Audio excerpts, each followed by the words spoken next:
7. As soon as Rodin stepped through the door on the landing, the guards hit him with the hose. They didn't even let him remove his clothes, just sprayed him with hard jets of icy water as he stood in the corridor. Not that Rodin could fault them for this. But he pitied whoever had to clear up afterwards.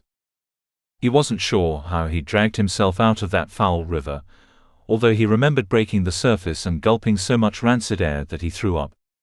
There were vague recollections of staggering against a wall, and of someone shouting insults. And there was the thug who'd come forward, but the menace on his face had turned to disgust and he'd let Rodin pass. The barrage of water stopped and Rodin almost fell forward, so great had the force been. "Now strip," one of Jenna's guards said. "and make it quick. We need to get this whole place fumigated." Another guard muttered something Rodin couldn't catch, and there was muffled laughter. He didn't respond, didn't even look up. He didn't care that they found amusement in his situation. With aching arms he peeled off his sodden clothing, dropping each item in a pile at his feet. Somewhere in his travels he'd lost his pack, probably at the bottom of the water, so everything he owned was in the congealed mess on the floor. The water hit him again, pummeling his flesh, and he couldn't tell if the pain that washed through him was from old wounds or new. His skin stung, but the water felt so good. He stretched up, head back, arms out. Oh, so good to be alive. The hoses stopped once more, and someone threw Rodin a towel. "Cover those scars, you ugly bastard," one of the guards said, the one who had previously spoken. Rodin caught the towel and wrapped it around his waist. "This way." The one who had thrown the towel set off, but Rodin shook his head. "I have things in my pockets." "Weapons?" Rodin nodded. The guard tilted his head, then turned to a colleague. "Pollock, rinse those rags and then seal them in a locker. He can sort through them if she lets him leave." Not ideal, but Rodin knew he wasn't going to get a better option. Not after he'd hammered on the door, demanding to see Jenna and Kat. The guard led him away, saying something about dunking him in a decent bath before he came anywhere near Jenna. And Rodin smiled. It might not seem much, but that bath would be the best thing to happen to him so far that day. The bath was hot, and the water had been mixed with some fruity, flowery lotions. He stayed in the water for a good half hour, submerged with only nose and mouth clear of the surface. He slowed his heart, and concentrated on his body as the pleasant tingling of his flesh gave way to a dull ache. He thought of the dome. 3 times he'd crossed the glass, paying his way and taking his chances, trusting those who could have easily gunned him down in those dark, narrow tunnels. 3 times he'd entered that alien environment, where the air was fresh, and the paths were clean enough to eat from. The first time he'd stayed for under an hour, terrified of being discovered. He'd walked barely a dozen steps from the door, sticking to the side of the building. He'd been so scared his body had been drenched in sweat, and the warmth around his crotch made Rodin fear he'd lost control of his bladder. The second time was easier. He'd walked the streets, even forced himself to greet others. And talking to strangers like that had felt so uncomfortable. They'd smiled and he'd panicked, wondering what they were going to do, until their looks of concern told him that he too should be smiling. Because people did that in the dome. They smiled at each other. They wished one another a good day, and they stopped to ask after one's health. And even though Rodin studied them hard, sure there must be ulterior motives in their actions, he could find none. This was simply how they acted. His whole time under the glass held a dream-like quality, but he reminded himself that it was real. And he was going back. One of the guards came for Rodin after an hour. He was dry and dressed by then, clothes provided by Jenna. He'd expected them to fit poorly, a small way of her needling him, but they were his exact size. It unsettled Rodin that he was being treated as a guest. He wondered if Kat was behind that. It wouldn't surprise him in the slightest, especially when he saw the man seated in Jenna's office, his ridiculous hat once more on the desk in front of him. The man turned and smiled with an expression that Rodin didn't trust. Jenna waved at the empty chair. Rodin sat, nodding in greeting, but she didn't respond. She looked weary, and the lines under her eyes were no longer disguised by the shadow she wore. Rodin turned to Kat. "They're not going to stop, are they?" Even if I turn the contract down.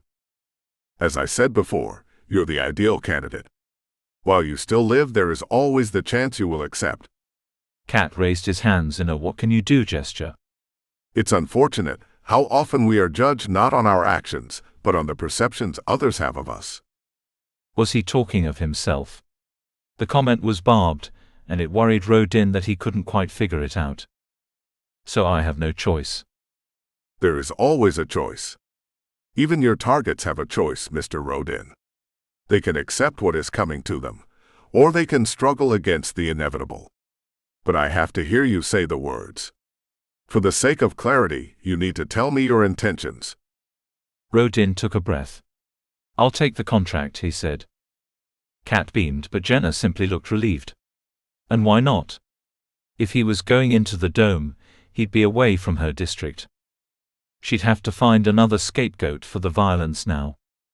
Excellent, Cat said, and he looked Rodin up and down. Of course, you will need time to ready yourself. We have a facility for such a purpose, and I envisage a few days of intense research and preparation. It goes without saying that you will not be permitted to carry any of the usual tools of your trade, and your own attire will not be suited to the rich society in the dome.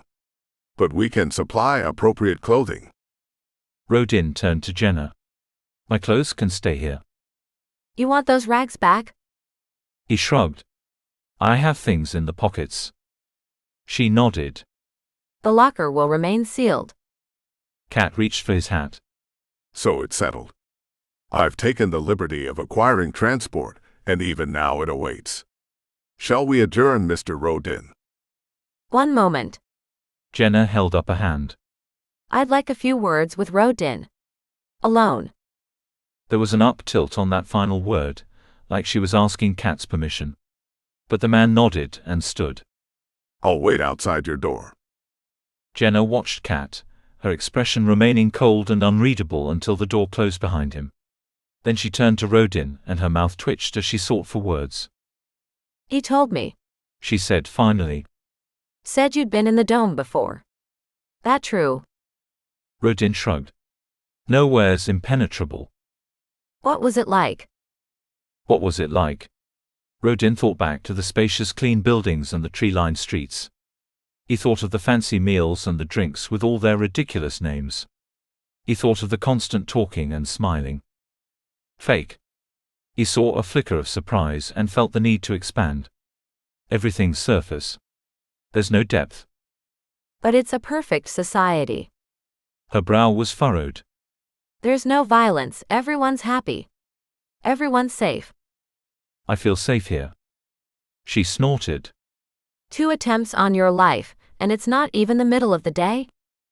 At least I know what to expect. Jenna shook her head. It shouldn't be that way. The dome gets everything, the best tech, the best medical aid. They say people live twice as long under the glass, that there's no need to work, that everything is provided. But what about us? What do we get? Smile at someone out here, and you risk a blade in your gut. We get the dome's outdated tech, most of it broken. They have everything, and we have nothing. Does that sound fair? She doesn't like the dome, Rodin thought. No, that's not it. She likes the way it treats its residents, but not its selectivity. Yet at the same time, Rodin knew she wanted that for her dominion. She wanted the people, her people, to be safe and happy. She wanted them to be comfortable and secure. And she was willing to come down hard on any who stood in her way. He knew, because he'd worked for her. That was one luxury she'd never have if she were in the dome. Under the glass, you couldn't remove an obstacle with terminal force. And yet, Rodin had accepted a contract to do just that. I have a request, she said. Regardless of how I can't stand you, I appreciate your abilities.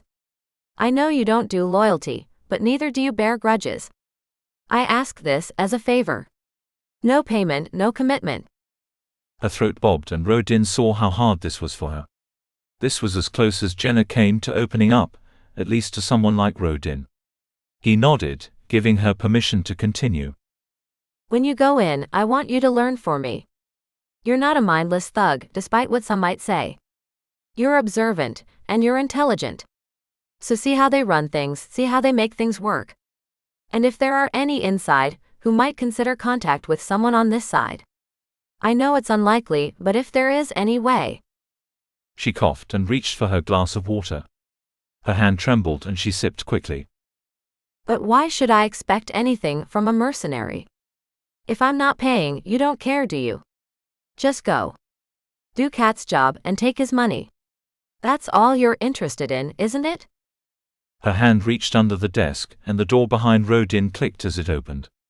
She glared at him, her mouth a firm hard line. He rose, nodded politely and walked out.